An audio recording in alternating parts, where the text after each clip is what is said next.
Finally got Timothy's new blender.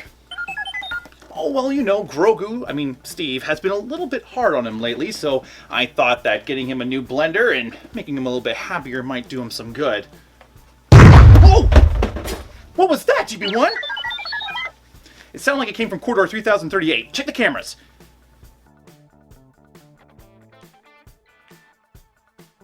Oh, great. The Liam Neeson of Star Wars is here, and it's all because you wouldn't return Grogu to his proper timeline.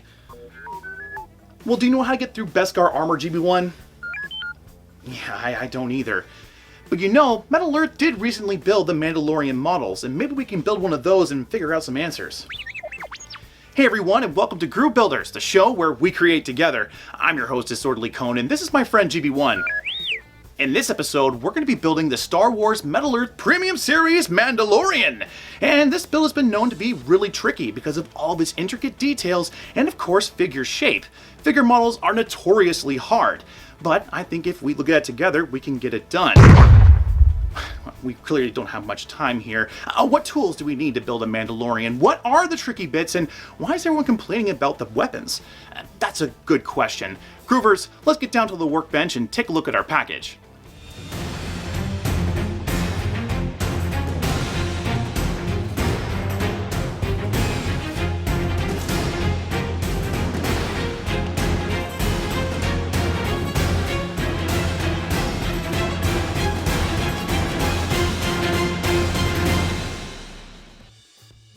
And boom! There we have it! All 12 pages needed to build the Mandalorian. This build looks awesome, and our parts look pretty big too. Will that translate to bigger problems? Looking a little closer at our instructions, I can see we have a few things we need to touch on. The first thing we're going to take a look at is shaping our feet and legs, the smaller details, and talk about shaping those odd shapes. The second thing we'll touch on is the midsection and how to form the armor, as well as some of the trickier details of our helmet. Finally, we'll look at our arm shapes and talk about how to shape them as well as build our weapons together. There's definitely a lot here, and with this build being on the harder side, I'm sure there's a few surprises that are going to be along the way. Looking around, I can also see a few new faces, which means we might have a couple of new builders in the audience. Let's quickly go over the basics so everyone's on the same page. First things first, these metal models require us to cut out our pieces, then shape them using whatever we can. Once we have our parts correctly shaped, we can connect them together by inserting our tabs into the insertion holes. The way we secure our tabs is indicated in the instructions by these circles and triangles. Personally, I always try to follow the instructions the first time when I can. Then when the build is complete, I'll go over everything again and change anything that might stand out. That's how you get that museum quality you hear so much about. You know what, GB1? He's still a little bit of a long way from us, but maybe we should close those blast doors just in case. Yeah, let's keep this moving. No need to waste time. I'm not looking forward to this.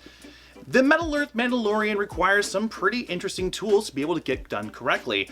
What are those tools? Let's ask our tool expert. Timothy? Do you have my blender? Yes, your blender, of course. Right here, look, see? Not dropped or anything. Now, go ahead and do the thing. Finally, everything coming up, Timothy. The Mandalorian from Metal Earth is a model that has become one of the best designs from the company. With big tabs and insertion holes, this model at times almost feels like it builds itself. The tools you will need to complete this build are nippers, tweezers, mandrills, fondant tools, and tapping punches. Does that blender have 5 speeds? Would you like some coffee? Now, as always, these are just our suggestions, and you really don't need anything but nippers and tweezers to get the job done. But of course, having the right tools will make everything a lot easier for you. Alright, now we've looked at our instructions and we have all of our tools. There's only one thing left for you to do, and that's to press that like and subscribe button. We're currently trying to get to 4,000 subscribers here on the show and really could use your help, and especially with this Mandalorian on our tail. No, seriously, just press the like button, it will help keep the doors closed. Thanks so much! I'm so excited to have you with us for future projects. Alright, Groovers, let's get down and finally build this thing. The Metal Earth Star Wars Premium Series Mandalorian is truly one of the best design models this company has put out. The metal here is perfect for shaping, and the colors look so good, you might have your friends asking if it's really made of Beskar. Just kidding. But before we can enjoy this model and everything that it offers, we need to build it.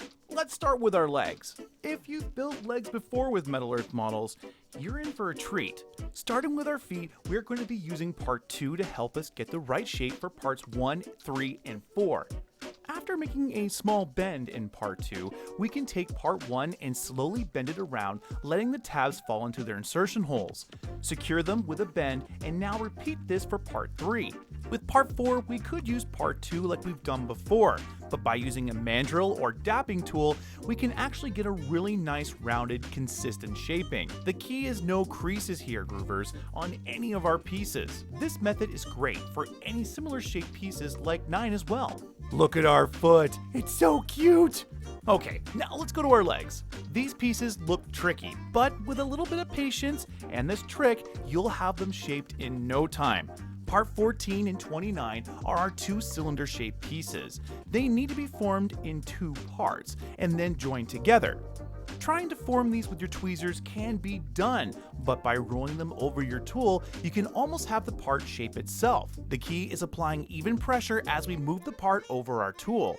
Once we have a good starting shape, we can bring our 2 sides together and attach our tabs. The tabs should have 0 stress on them. If they don't meet and line up, we have some more shaping to do. A few more rolls on each side and boom! With our add-on details for this area, we have both box type and cylinder shapes. The box detail, like 33, is pretty straightforward, but parts like 15 and 30 need some more finesse. Start by slightly bending our parts so they can meet our legs easily. Then go around the border and meet all of the edges. Now we can start to pre-bend our tabs and bring our parts together. Do they meet up okay? Great! Let's secure our tabs. With all types of metal models, but especially with figures, it's very important to grab as much of the tab in your tweezers as possible to make a solid no-gap connection. Not doing so can lead to the part not lining up later, and a sad Mando. Making sure our tabs line up is also extremely important for our crotch area too. By rolling our part over our dapping set, I was able to create a really nice rounding action that made my butt look pretty good. Once our butt lined up, we could attach our legs. Look at those legs. Alright, let's move on to our second point here, which is our chest and head. Traditionally, when it comes to our figure models, the chest can be hard because of all the parts that are coming together. While the Mandalorian can give us a hard time, the overall engineering of this model makes this much easier and straightforward than you might expect. After attaching our side details with parts 38 and 39, it's time to shape part 40. Looking at our instructions, we can see that part 40 isn't flat on any one side, so getting a nice oval shape is needed. Using a forming tool, we can roll this part just like before. Bend the tabs on the belt line first, then connect the back. Now, let's add part 41 and 42. Just like with part 40, we want to put a slight bend in our parts, and we want to stop bending it just before the ends. Let's match these details up and see if everything lines up. Yep, looking good! Now for the belt. This detail is pretty straightforward. Some boxes, a few curved edges to match up, and boom! Remember not to secure all the tabs just yet, because we'll need some of them later on for our weapons. Okay, let's move on to our iconic helmet. Looking at part 60, it kind of reminds me of an oddly shaped flower, and that's a good way of thinking about how to shape it. With our fondant tool, we're going to be rolling our part, applying more pressure with each pass. As we do this, the metal will begin to curl. Once our edges line up, it's time to secure our tabs. Now that's a nice looking dome. But we ain't done yet. Parts 62 and 63 need to be attached together before we can even start shaping. If we don't bend these parts together, it will almost be impossible to attach them afterwards. Also, when securing these 2 parts, make sure that we bend the tabs as flush as possible to make it easy for shaping. The cheeks of our helmet are added one at a time, left and right side. It's important here to remember to bend your tabs, otherwise you're going to be fighting with each connection. One other thing of note here, the metal is extremely scratchable on the helmet, so be very careful when handling your pieces. You don't want any battle scars just yet. When it comes to attaching our upper and lower helmet assemblies, just remember to pre-bend our tabs outwards, then secure them one at a time going in a clockwards motion. You're right, GB1, I didn't touch on the neck, and that's probably the most important part of the entire helmet. You see, part 58 and 59 make up our shoulders and neck. The orientation of 58 and 59 is very important to get the Mandalorian's head in the proper position. If you find that once you've placed all the pieces together that your head is facing the wrong way, if you don't want to take everything apart, you can always place a magnet right in the neck. This will allow you to change the position of your head and give you some pretty cool poses. Wow, our model is really coming along now, but we need to talk about these tricky arms and weapons. These arm parts look odd, eh? Not quite cylinders, not quite straight. Like I've already said multiple times, I feel like Metal Earth has come a long way with designing these kinds of pieces, and you'll notice that if you've built other ones in the past with this one right here. Rather than trying to get two straight cylinders with parts 71 and 72, it's best to roll our pieces around our tool again. This way, every part of the metal gets bent in the proper direction and not forced into a straight cylinder. By applying even pressure, our edges should meet. When they do, ensure that the symbols on the inside also match up on both pieces that you're bringing together. Failing to properly line up the symbols on the inside will result in your arms looking a little bit wonky. To ensure that both arms are assembled correctly, I recommend putting your pieces together multiple times. This way you can see if everything lines up and looks correct.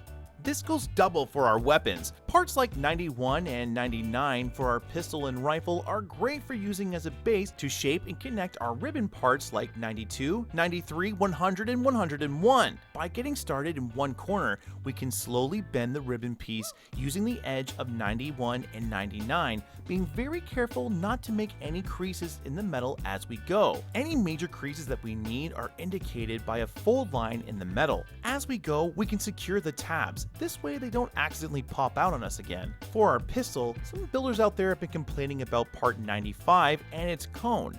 Much like our other pieces, it's best to roll this cone off of one of your forming tools to get the proper shaving.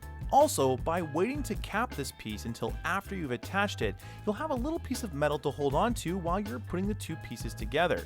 Similar to our pistol, there are some other details on our rifle, like 105 and 106, that are best added while the parts are open, like 107. Securing these tabs afterwards can be quite difficult. Save yourself the headache and go ahead and do it now.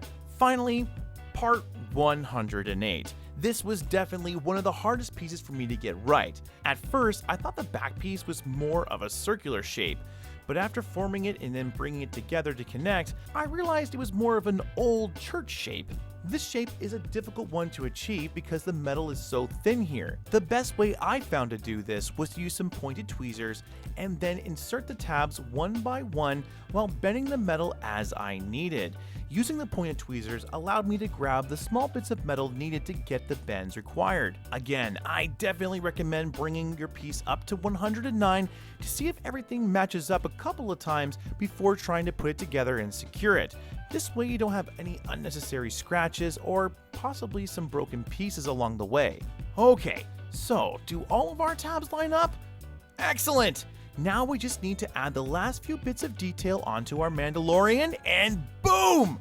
There we go. Look at how awesome he looks.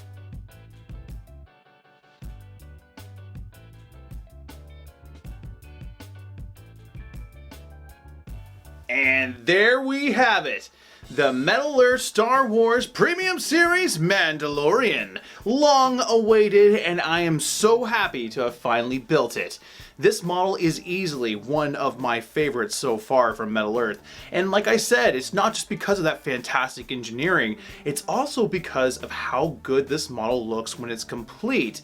Is it completely movie accurate? No, there are some sizing issues, but overall, this model looks fantastic. I think it's really hard to actually get this pistol here right. Even when I've been doing my 3D printing, trying to get this to the right scale, it seems to be quite hard to do. But again, overall, this model really does look good. Now, can everyone build this? you know, if you have a couple of models under your belt, this is definitely one you would want to check out if you want a little bit more of a challenge. If you've never built a Metal Earth model before, some of the more harder things like the dome at the top and some of the details along the belt and even the legs here might give you a real challenge. Having shaping tools to roll those pieces is a big help, and I really can't understate that. But if you're patient, if you're willing to put the time in, of course, double, triple check those instructions, I think just about anybody can build this model.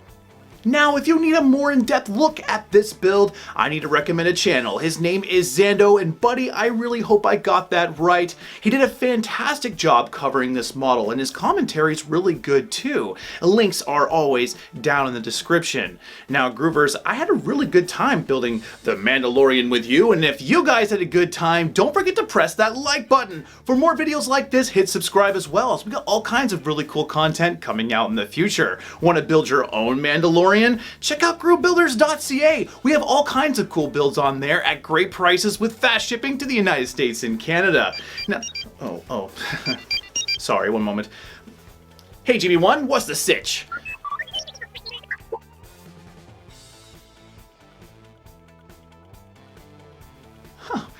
Yeah, he's getting really close to the Infinity Gauntlet, GB1. If he gets his hands on that, we might be in some real trouble. Well, yeah, C-3PO too it needs to be taken care of. Yeah, it's a concern too. I should really take care of this. Until next time, Groove Builders, keep building. This is what happens when you try to babysit.